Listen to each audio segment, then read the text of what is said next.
Good morning everybody, happy Saturday. How are you doing out there?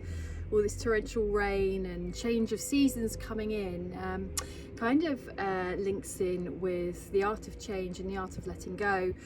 We can work with the seasons to honour our emotions and what we're holding on to. So really with change and letting go, it's two things humans really struggle with. I struggle with it in some ways. Change and letting go really links in together. Sometimes we create our suffering by refusing to let go, and we'll have lots of reasons in our head and our hearts as to why we can't let go of something. We'll tell ourselves that, but literally the art of change is letting go, and letting go is literally a mindset of I choose not to hold on to the attachment of that pain anymore. I choose not to hold on to the attachment of what's holding me back. I choose to surrender my anger, my hurt, my wounds, but it's really hard to do because we kind of create a story in our mind to what's happened, and usually when we can't let go it's because we cannot accept. Something is left unresolved. That's what trauma is. It's unresolved stuff. There was no conclusion, there was no satisfying ending.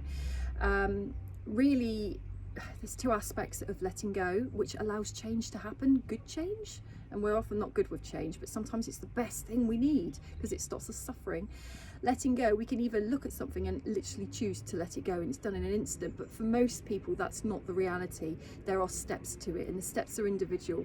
The steps to letting go will be different for each person, but there's something about a willingness to allow change to happen, that we can now relate to past experiences in a different way. Because if we don't let go, we're trapped in our past, we're trapped connected, holding hands with that wound.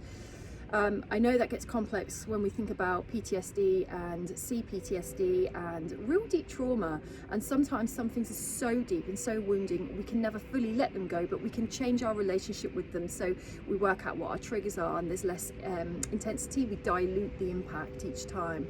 But there is an aspect, and sometimes it's very hard to hear, that a part of letting go is a willingness to even try.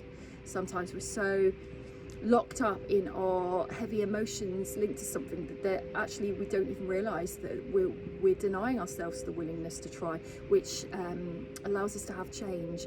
And we resist change, but sometimes holding on to what no longer serves us is more painful than letting it go and allowing change to come. Have a great weekend, everyone.